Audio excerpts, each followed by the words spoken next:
Hi, I'm Reverend Rodrigo Solano, minister at the Unitarian Universalist Church of Olinda, bringing the church closer to you. Norbert Čapek was a Unitarian minister in what was then Czechoslovakia, where he defied German occupation during World War II. That is also where he began the Unitarian ritual that is the flower ceremony, which has now been adopted by Unitarians and Universalists across Europe, North America, and beyond. He also wrote the original Czech lyrics to a hymn we sing around this time of year, Color and Fragrance. The flower ceremony, or flower festival, began as an exercise of inclusion.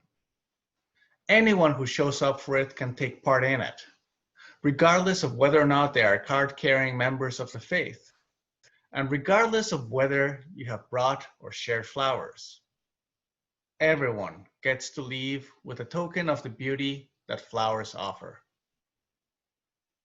Beauty is one of those concepts that is prevalent, sought after, idolized, and somehow still underrated.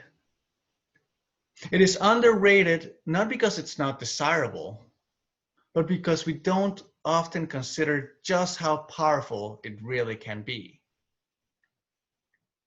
And when I speak of honoring beauty, I don't mean an idealized form or an unattainable body that's commercialized, commodified, and objectified, but rather the ability to see an incredible worth and dignity accessible to all of us, that inspires us and brings us a deeper sense of appreciation for all that can be good, wholesome, and pleasant.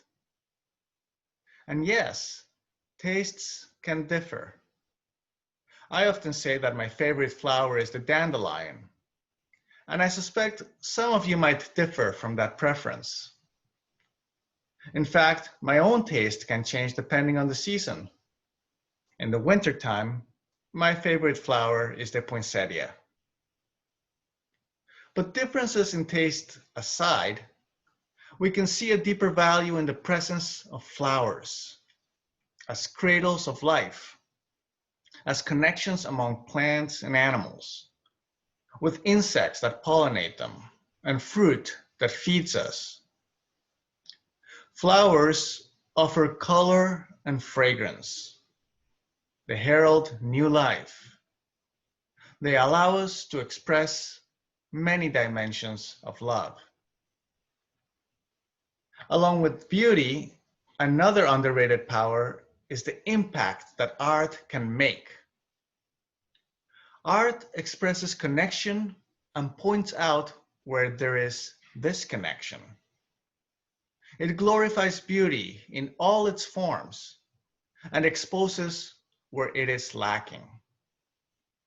It allows us to feel all the feels, to communicate what is missing in simple transfer of knowledge. And often it can inspire change. A member of the UU congregation of Phoenix, Elena Perez, observes that music specifically and art in general is perhaps one of the most powerful forces for us, especially at times like these. She quotes a recent meme that circulated online, which goes like this.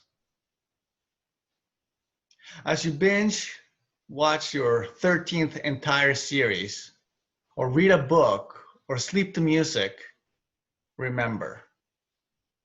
Remember that in the darkest days, when everything stopped, you turned to artists. The latest cover of Time magazine for June 15, 2020, shows a painting by artist Titus Kaphar, link in the description and on the web version of the service. The cover shows that what Kaphar calls a merger between painting and sculpture. A picture of a Black woman holding the silhouette of her missing child.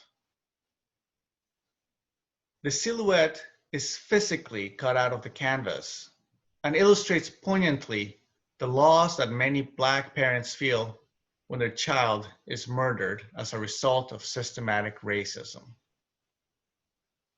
We have heard this story before.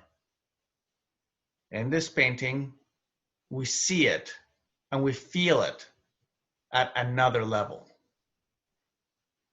In this way, art, by appreciating beauty and exposing where it's missing, can tell a fuller story, a more powerful story that cuts through the numbness of the numbers. And the numbers are important. It is important to have facts when seeking solutions to problems.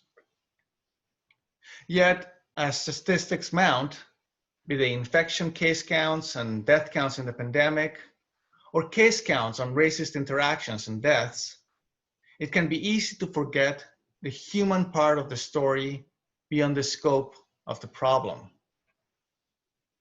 And when we experience the deeper reality of others' life experience, we can make a better sense of our relationship to the interconnected web of our shared existence, as well as a better sense of the action and the mission that is required of us.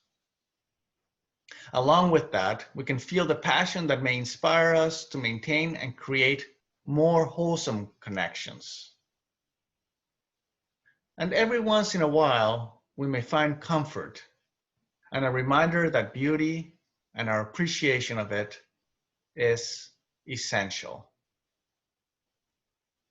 And so, my friends, in days like today, we share flowers to remind us that the appreciation of beauty and the nurturing of art are powerful forces in the search for connection and action. And when we share in the presence of the flowers around us at this time of year, we are exercising the practice of a deeper power that can shape the world. May we make it so. In solidarity. Amen.